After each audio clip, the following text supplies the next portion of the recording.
हर हर महादेव। नमस्कार दोस्तों, स्वागत है आपका हमारे अपने चैनल यात्रा दर्शन में। दोस्तों तैयार हो जाइए आज एक ऐसी यात्रा के लिए जो आपको भारत के सबसे प्राचीन और जीवंत शहर बनारस की गलियों और आस्था के केंद्र तक ले जाएगा। हाँ, हम बात कर रहे हैं भोलेनाथ की प्रिय नगरी बनारस, जहाँ विराजमान है काशी विश्वनाथ जी। तो आइए हमारे साथ शुरू करिए अपनी बनारस की यात्रा। दोस्तों यदि आप लखीमपुर से हैं तो आपको बता दूं, आप लखीमपुर से सीतापुर और सीतापुर से लखनऊ आउटर रिंग रोड होते हुए पूर्वांचल एक्सप्रेसवे के माध्यम से बनारस जा सकते हैं। रास्ते में आपको सुल्तानपुर, अमेठी, जौनपुर जैसे शहरों के हाईवे मिलेंगे और लखीमपुर से बनारस तक जाने में आपका लगभग 600 रुपये का टोल टैक्स लगेगा।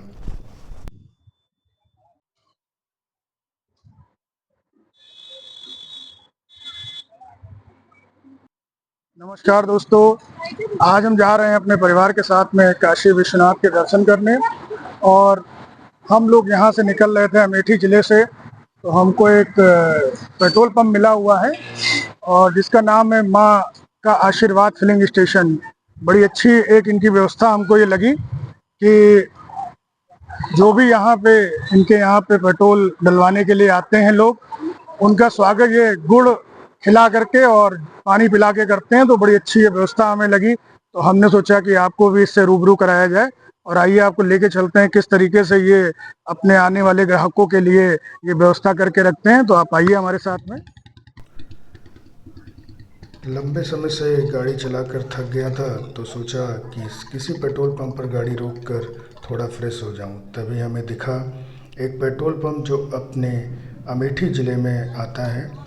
पेट्रोल पंप के मालिक योगेश शुक्ला जी हैं और जिनकी सेवा भाव देख करके मुझे बहुत अच्छा लगा। यहाँ पे इन्होंने अपने सभी यात्रियों के लिए और सभी ग्राहकों के लिए गुड़ और ठंडे पानी की व्यवस्था की है। और देखिए भैया जी हमें भी गुड़ खिलाकर ठंडा पानी पिलाने के लिए आ रहे थे, तभी मैंने इनका वीडियो बना लिया। बहुत अच्छी और सुंदर व्यवस्था है यह, और मुझे लगता है कि ऐसी व्यवस्थाएं भारत के सभी पेट्रोल पंप पे होनी चाहिए।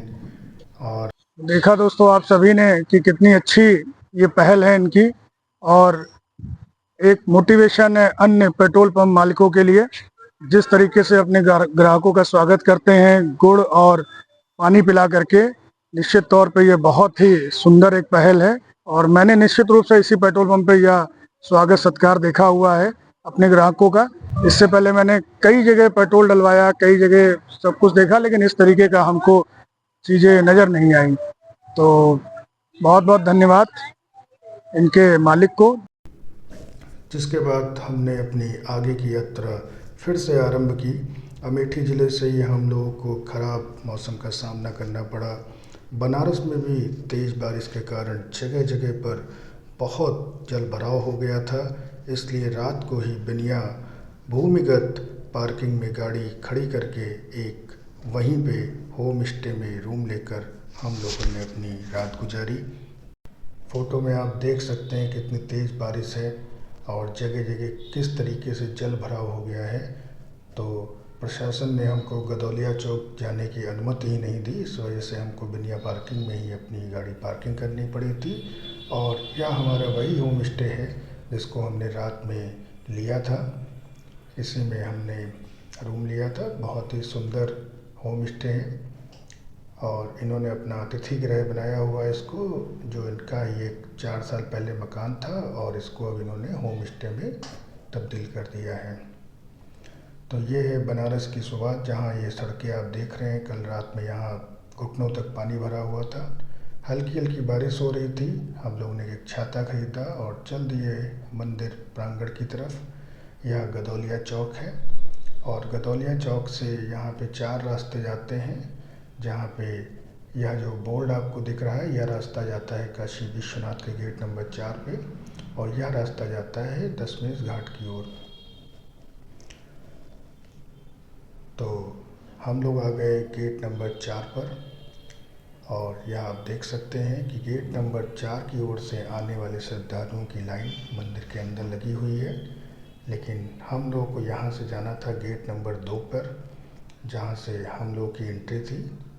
और रास्ते में वहाँ पे हम लोग ने सबसे पहले माँ अन्नपूर्णा देवी के भी दर्शन किए, जिसके बाद हम लोग मंदिर प्रांगण के अंदर जा कर के बाबा के दर्शन करने के बाद में माँ अन्नपूर्णा जी की रसोई में गए और जहाँ पे हम लोगों ने उनके प्रसाद को ग्रहण किया। बहुत ही भव्य और अद्भुत प्रसाद है, जिसको हम गए तो 3 बार, लेकिन पहली बार इस प्रसाद को खाने का सौभाग्य मिला मुझे। इसके बाद आगे की यात्रा में हमें सबसे पहले मिले आम रस वाले भैया जी, जहाँ से हम लोगों ने आम रस खाया। बनारस आए हैं और मलइयो ना खाएं, ऐसा तो हो ही नहीं सकता। और बनारसी पान का तो क्या कहना फिर। हम लोगों ने बनारसी पान खा करके आगे जाते हुए बहुत ही सुंदर सुंदर दुकानों को देखते हुए हम लोग पहुँचे दशमेश घाट। दशमेश घाट या वही घाट है जहाँ से गंगा जी की शाम को एक अद्भुत गंगा जी की आरती होती है और हजारों और लाखों की संख्या पे यहाँ पे भक्तगण उपस्थित होते हैं।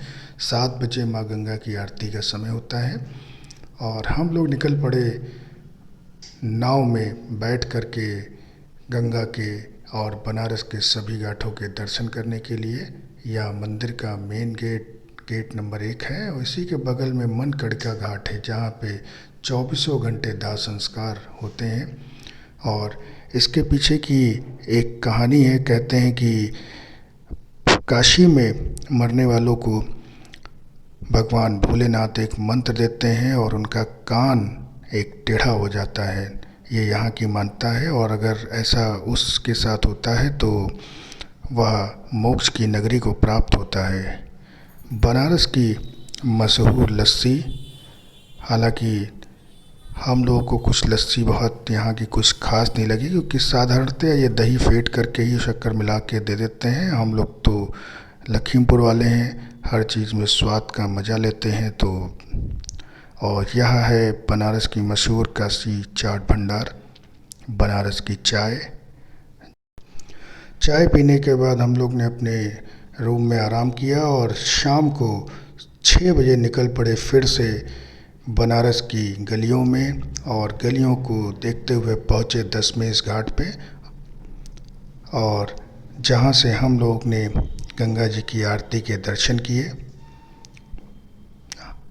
जैसा कि मैंने पहले भी आपको बताया था कि देखिए शाम होते होते यहाँ पे जितने भी नाव खड़े हैं सब में सैकड़ों की तादाद में भक्तगण बैठे हुए हैं। और देखिए गंगा जी की आरती, भव्य आरती हो रही है। आप भी दर्शन करिए गंगा जी के आरती के। जय माँ गंगा।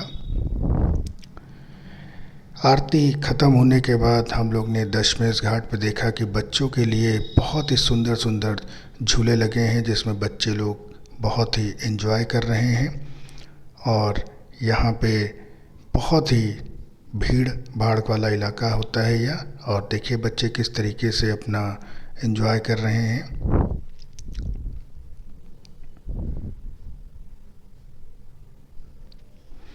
इसके बाद हम लोग पुनः सुबह उठकर सबसे पहले गए काशी कोतवाल, जो काल भैरव जी का मंदिर है। कहते हैं अगर बनारस आए हैं और अगर इनके दर्शन नहीं किया तो आपकी यात्रा पूर्ण नहीं मानी जाती है।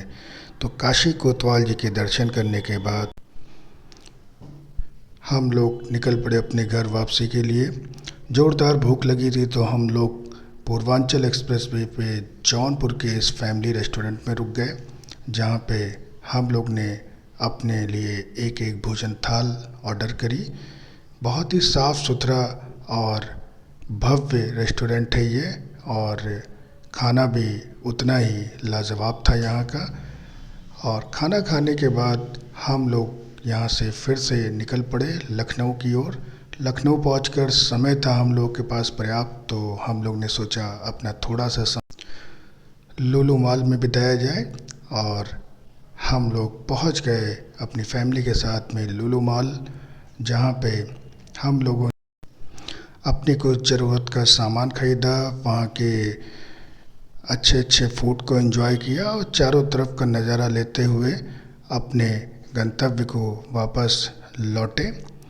तो दोस्तों, ऐसे ही अन्य वीडियो देखने के लिए हमारे चैनल को अभी लाइक और सब्सक्राइब करें और हम आपको समय समय पर ऐसे ही अच्छे वीडियो दिखाते रहेंगे अपने यात्रा दर्शन चैनल के माध्यम से। हमारे साथ जुड़े रहने के लिए आपका बहुत बहुत धन्यवाद। उम्मीद करते हैं कि आपने हमारे इस वीडियो को पसंद किया होगा और इनमें जो भी कमियां हैं या जो भी चीज़ें हैं उन्हें आप अपने कमेंट के माध्यम से हमें ज़रूर बताएंगे। तब तक के लिए नमस्कार दोस्तों।